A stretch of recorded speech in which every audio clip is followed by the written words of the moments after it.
Here's a fun fact. I didn't sell a single piece of art in December, yet it was my most profitable month all year. Sure, it was a little disheartening that nobody wanted to buy my work for gifts or whatever for Christmas time, but you know what? I'm not taking it too harshly because I've made money. Hi, I'm Dave and I make things. And what I'm making more of in 2023 is content. Because when I look back at the numbers from last year, it's obvious to me where the majority of my money is going to be coming from this year. And I know the phrase content creator is a little cliche and probably a little bit, like I'm a little cringy, but by making content creation the main revenue pillar in my business, it really frees me up to be able to make whatever I want. Instead of hustling my way into all of these different niches or projects, the ones that I feel like, oh, well, if I do this will definitely make me money, even if I hate it. Instead, I'm being more thoughtful about the work I'm doing and moving into projects that feel good to me, and that will hopefully resonate with buyers eventually down the line. Don't get me wrong, I would love to sell all of my work right away. In fact, if you want to go to my website right now and buy everything, I'd be perfectly okay with that. But if they don't buy right away, it's okay, because I'm enjoying sharing my process, sharing my experience and my knowledge. Eventually, what I'm hoping is that all of the things that I share will turn people into rabid fans and they will want to buy everything I make in the future. That's kind of the plan. In the meantime, I'm really enjoying sharing all of my, experiences and everything that I learned and everything that I do, because maybe, just maybe, it's going to resonate with somebody in a way that helps them go and make other things. And when people come back to me and say things like, oh my God, Dave, this is exactly what I needed to see, or I really love you sharing your process, it makes me want to go make things, that's really the greatest reward ever. I mean, yes, if you went to my website and bought some of my art, that would make my day too. I'm just saying. But let me share with you all the ways that I plan on using content creation in 2023 so that not only can I make some money off of it, but also reconnect or connect with people just like you. Now keep in mind that I'm not sharing this because I want you to think I'm cool. I mean, there's plenty of people out there that are going to share their revenue sources and then sometimes I feel like, it just feels like, well, look at how good I am at what I do. I mean, don't get me wrong, I'm pretty cool as it is already. I don't need to prove that to anybody. Says the guy who just made a toy robot tank thing out of trash. Anyway, anything that I share here is something that you could actually achieve for yourself too. Of course, it's going to take time if you have to get to a certain level in order to start generating revenue through these different sources. But that being said, it's nothing new. It's something that I've been working on for a little while, and I'm sure that if you worked on it for a little while, you could do it too. There is a mosquito hovering, so if you see me slapping at the wind, that's what it is. First thing, YouTube. Currently, this particular channel isn't making any money on its own. I'm still trying to hit that elusive 4,000 watch hours in a given year, which I haven't hit yet because you haven't gone back and watched every single one of my videos multiple times. Please go do that now. Report back later. Actually, wait till this video's done and then go back and watch all the others. I would appreciate that. Thank you very much. But when I do hit that 4,000 watch hours, I'm going to be rolling in the bucks, or at least have a couple of shiny coins to rub together. However, my other channel has been monetized for a few years now, and it generates a modest but consistent amount of income every single month. I've been taking a little bit of a hiatus from that one, but I'm planning on going back there and doing some more design-oriented stuff because I've just got the inspiration to do more of that. If you'd rather see me do some more digital-oriented work, make sure you go check out that other channel. You can find a link in the description. Where is that damn mosquito? I am not messing around. Eventually, when this channel does get monetized, then I'll have 2 channels generating a modest amount of revenue, and that'll be something, it'll be a good, solid base. Number 2 is Instagram, and this one's kind of new. In fact, it's like weeks old new.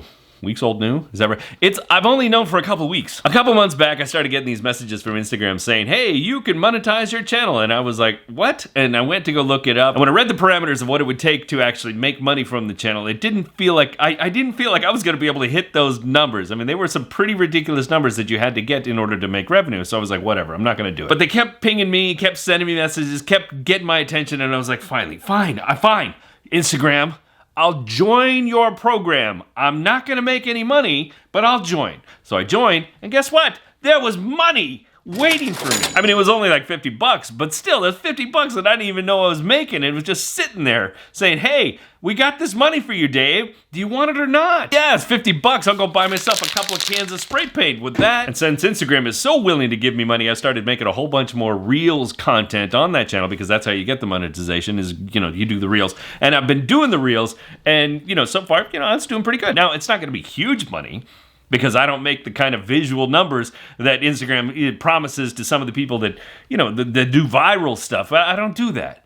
But, I'll take the $50 a month here and there. No problem. Give it to me. I got lots of paint to buy. That being said, I fully anticipate that once this whole program gets more popular and more people join, I feel like they're going to start tightening the reins on the monetization. So like a channel like me that doesn't, I don't have a whole lot of followers, I don't get a ton of views on Instagram, I'll probably start making a little bit less. So I'm, doing all the cliche things about striking when the iron is hot right now so I can keep that money in my pocket and get, start stockpiling the paint. Number 3 is my Substack account. Now, I've already talked about Substack at length. In fact, if you want to watch that video, I'll put a link down in the description for you for that one. But yeah, I love Substack. If you're not familiar, Substack is basically both a newsletter platform and kind of like a blog platform, and it's a social platform. And it gives me a way to reach out to the people that have subscribed to my newsletter, but also, connect serendipitously to other people who might find me because they have this connectivity aspect that goes with the program. And on my account, I can have both a free subscription level and also a paid subscription level, and different paid subscription levels, meaning like you can pay monthly, you can pay all at once, or you can pay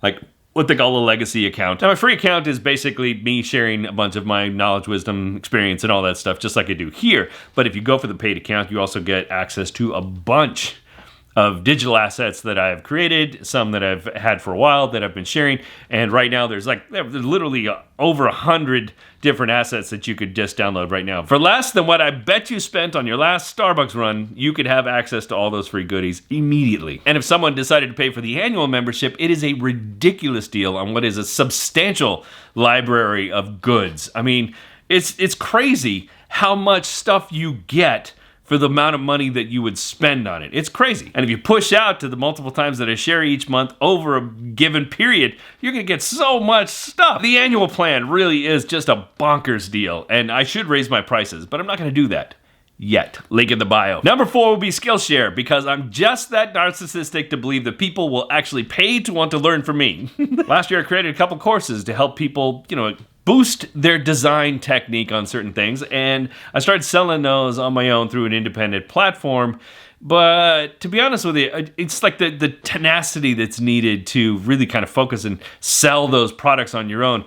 It's tough. It was tough, and it was a bit overwhelming for me, I'll be honest. Now, I don't necessarily recommend this for every single person, because there is something about, being on Skillshare and not really having access to those particular customers. I mean, they watch your videos, you get paid for them to watch your videos, but they're not your customers, they're Skillshare's customers. And I'm always that guy that kind of preaches like you should always maintain your stuff. It's your thing. Even on Substack, when I have people on my Substack, it's my list. I get to reach out to them whenever I want, but I don't have that access at Skillshare. I only get to talk to the people who talk to me through the course that I've created. That being said, I took all those courses that I'd made, posted them up on Skillshare, and although the money isn't super fantastic and great, it is consistent, and it does bring in money to me every single month. And I'm planning on doing a couple more courses this year, and that revenue will generate over time. And maybe as things build, as I build up the channel, I build up my awareness on Substack, I build up my awareness on Skillshare, I can actually grow my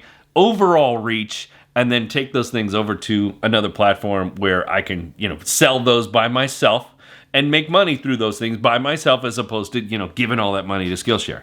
But for the time being, Skillshare, it's getting me paid, so I like it. The beauty of Skillshare also is that there is an immense library of quality education to be had on there. A couple of my favorites here, I like this particular one by Aaron Draplin right here. It's actually, I've watched this one in depth and I enjoyed it. I also like this course here by illustrator and designer John Contino. And I'm currently in the middle of a productivity course with Ali Abdal, which is helping me get focused on all of my goals for 2023. By the way, I'm not sponsored, I'm an affiliate, but if you join Skillshare today, you'd actually get 1 week free, and then you could binge watch all of these videos on your own, like maybe this one here, where you learn how to design a font from scratch, or this other one where you learn how to build a gritty, grungy poster, both from this clown right here. There's a link in the description that will get you that free week on Skillshare, and yes, that is an affiliate link, which brings me to my last way of making money this year, affiliate marketing. Now, in the past, I've dabbled with affiliate marketing, and I made some money here and there, but nothing really consistent until this year. I'm not sure what changed, but affiliate marketing is hands down the number one way that I've made money in 2022 with content creation. Now, caveat here is that I'm very particular about which products or services that I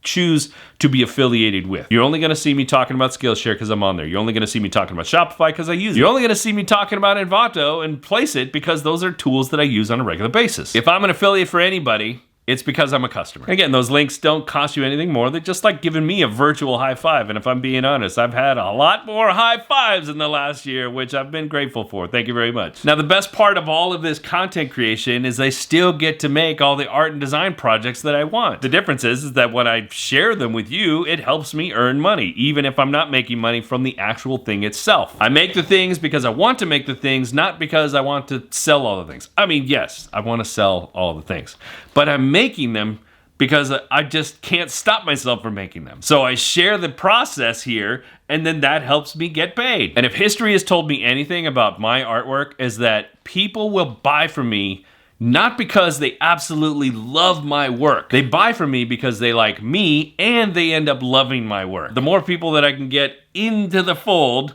to come join the party with us, the more likely somebody eventually is going to end up buying the big pieces like... Who wants to buy this one? I'm just saying. It's actually not finished yet, but soon.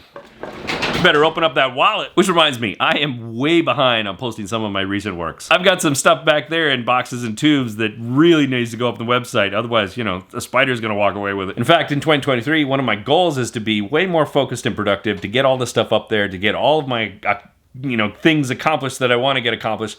But that's a video for another time. But since you've already promised to watch all my videos anyway, then maybe you should watch this one where I talk about how Substack could replace our dependence on social media. Lofty, but true. I mean, it's not a cure-all, but it'd definitely be a healthy start to your content creation journey. All right, I've been Dave. You've been awesome. I'll see you next time.